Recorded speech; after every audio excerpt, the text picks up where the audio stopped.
जय श्री माता, जय मां भगवती।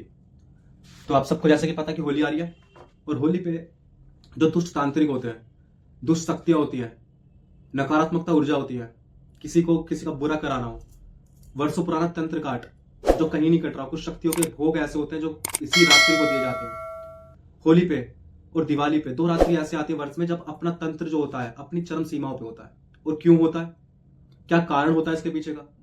क्यों सिर्फ यही रात्रि ऐसी होती है कि हर साधक जो पूरे साल की मेहनत होती है वो एक रात्रि में संभव हो जाती है? सबसे पहले समझते हैं होली की रात को। होली की रात को ये जो तंत्र की रात्रि होती है ना, होली, ये मां काली से ही रिलेटेड होती है। ये शक्ति, असीम शक्ति तंत्र की सब जागृत होती है। कहीं साधक साधना कर करके परेशान हो गया हो, अपनी साधनाओं में हमेशा सफल हो गया हो, कोई भी शक्ति उसे कुछ नहीं मिली आज तक, यहां तक कि अनुभव भी नहीं हुआ, पर होली की रात्रि ऐसी होती है कि हर एक कार्य है, तंत्र मंत्र यंत्र, सबके सब कार्य सफल होते हैं, सबके सब कार्य सिद्ध होते हैं।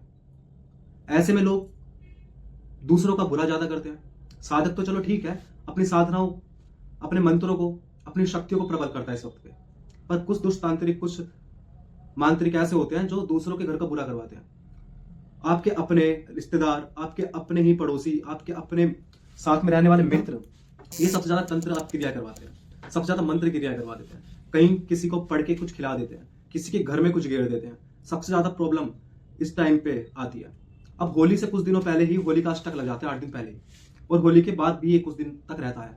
इतना खतरनाक प्रभाव रहता है। अब आप अपने घर को नकारात्मकता शक्ति होती है, अगर आपके घर में रोज हर बार तंत्र हो जाता हो, किसी की तबियत खराब हो जाती है होली के कुछ दिन पहले, होली के कुछ दिन बाद तक रहती हो, कुछ ऐसा आपके घर में हो जाता हो कि आपके घर का माहौल ही पूरा तनावग्रस्त हो जाता हो, तो इससे बचने के लिए आप क्या करें?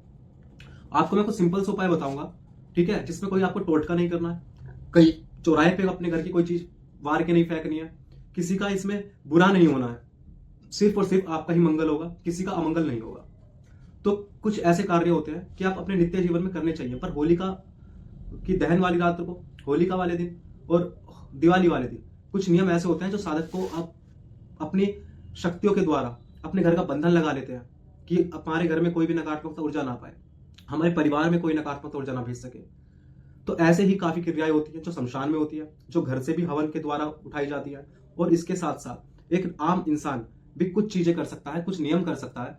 आपको मैं 8 से 10 11 नियम बताऊंगा और आप वो नियम कर लेना होली का से कुछ दिन पहले से लेकर होली के कुछ दिन बाद तक, और होली तक करा करो इन नियमों को। इनसे होता क्या है, आपके घर की जो नकारात्मकता ऊर्जा है, आपके घर की जो प्रॉब्लम है, वो धीरे धीरे कम होने लगेगी। आपके घर में जो है ऑरा मजबूत होने लगेगा, सकारात्मकता, पॉजिटिव एनर्जी आने लगेगी घर में, ठीक है। जो घर में घुसते साथ आपको लो फील होता है, ठीक है, बिल्कुल टेंस हो जाते हो, एक तरह से बुद्धि बांध जाती है, और काफी क्रिया ऐसी होती है, सबसे ज्यादा मारण क्रिया है होली पे चलती है, तो आप इन सब चीजों से बच कह सकते हो। होली का अष्टक जब लगता है तो उस दिन से ही गंगा जल होता है, गंगा जल में थोड़ा सा कच्चा दूध मिला करके छिड़काव करें पूरे घर में, ठीक है, अपने घर का बंधन लगा दे। अब एक आम साधक तो चलो कोई बात नहीं, साधक है तो आम तो हो ही नहीं सकता, वो अपने घर का बंधन लगा सकता है। अब एक आम जिंदगी जो जी रहा है, जो हकीकत में सिर्फ सुबह उठ के भगवान की पूजा कर रहा है और अपना नौकरी व्यापार कर रहा है, सब कुछ कर रहा है, तो वो कैसे तंत्र से बचे, कैसे बंधन लगाए घर का?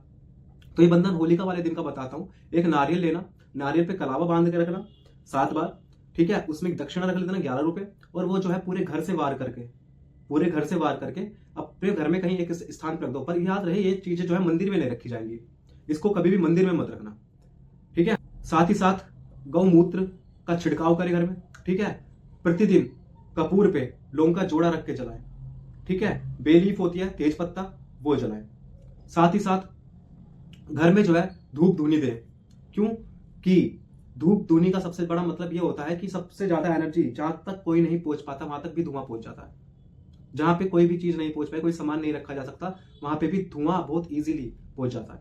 तो घर में प्रतिदिन नित्य धूमनी दीजिए, गोसे पे रख करके थोड़ी सी लोबान डाल के, उस पर हवन सामग्री डाल करके, ठीक है, कपूर का छिड़काव करके पूरे घर में उसका धुआं घुमाइए। इसके साबुत नमक आता है, साबुत नमक को पानी में डाल करके उसका जो है पोछा कीजिए, होली के टाइम पे जरूर कीजिए। इससे आपके घर की जो नकारात्मकता ऊर्जा होगी वो बहुत ज्यादा कम हो जाएगी। इसके साथ साथ में बहुत ज्यादा संभल कर चलो, ठीक है।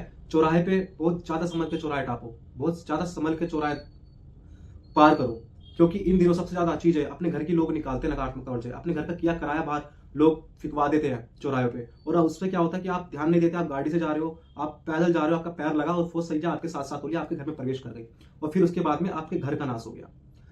सबसे ज्यादा इन चीजों पे आप देखते होंगे, होली और दिवाली पे कुलदेवी कुलदेवताओं को प्रसन्न किया जाता है, अपने पितरों को प्रसन्न किया जाता है, अपने देवताओं को प्रसन्न किया जाता है। इसका पीछे कारण यही होता है कि इन दिनों जितनी भी नकारात्मकता ऊर्जाएं हैं अपने चरम सीमा पे आ रही है, अपने पीक पॉइंट पे आ रही है, वो उनसे बच सके, वो उनसे उनकी रक्षा कर सके। इन दिनों कहते हैं ना कि होली दिवाली हर 6 महीने में एक बार कुलदेवी का भोग जाता है, कुलदेवता का भोग जाता है, अपने पितरों का भोग जाता है, अपने देवताओं का भोग जाता है, हर कोई करता है और हम भी करते हैं। तो ये नियम होते हैं, तो ये किया ही इसलिए जाता है कि वो खुश हुए, हमारा वंश आगे बढ़े, ठीक है, हमारे कुल में शांति बनी रहे, सब आपस में प्यार से मिलकर रहे, कोई भी नकारात्मकता ऊर्जा, कोई भी बुरी नजर हमारे घर की तरफ ना पड़े, कोई भी बाहर की चीजें आए वो ना खाए। तो ये जो मैंने आपको 10-11 नियम बताए हैं, इन नियमों का पालन कीजिए, इन नियमों को अपने दिनचर्या में लाइए, ठीक है, और आपके घर पे कोई भी क्रिया हो वो आसानी से कोई कर ही नहीं पाएगा। इस टाइम पे जो होते हैं, एक रात्रि में जो साधक इतने महीनों महीने साधना में बैठता है, जो हम जैसे साधक होते हैं महीनों महीने साधना पे बैठते हैं, तो होली का दहन वाली रात को सिर्फ एक रात्रि में हमें वो सिद्धियां प्राप्त हो जाती है जो हमें इतना वक्त देने पे मिलती। हर साधक को, हर तांत्रिक को, हर मांत्रिक को, हर यांत्रिक को इन रातों का बहुत बेसब्री से इंतजार होता है, और उसका कारण यही है कि मेहनत कम और फल बहुत ज्यादा। साथ ही साथ जो साधक दूसरों का तंत्र काटते हैं, जो भी साधक होते हैं गद्दी चलाते हैं, दूसरों के कष्ट काटते हैं, ठीक है, दूसरों के संकट काटते हैं, वो इन दिनों अपनी शक्तियों को दोबारा से एक्टिवेट करते हैं, ठीक है, दोबारा से उसमें जान डालते हैं कि वो मंत्र और ज्यादा प्रभावशाली हो सके, और मंत्र जो है हमारा और ज्यादा ताकतवर हो सके। इन दिनों सबसे ज्यादा गद्दियां बांधी जाती है, सबसे ज्यादा मारण की क्रियाएं इन दिन चलती है, छोटी होली और दहन की रात को, ठीक है। आशा करता हूं कि आपको ये सब वीडियो अच्छी लग रही होंगी। जितनी वीडियो आ रही है सारी की सारी बहुत अच्छी अच्छी जानकारी को लेकर के आ रही है, और साथ ही साथ चैनल को सब्सक्राइब करें, शेयर करें अपने दोस्तों तक, जिसको भी जानकारी मिल सके और अपने घर को नकारात्मकता ऊर्जाओं से बचा सके। जब तक के लिए जय श्री महाकाल, जय मां भगवती। शर्म निकला मत्थे पे लगा के भसम, गौरी के बेस में कर दो भसम, नामंजूर आत्मसमर्पण।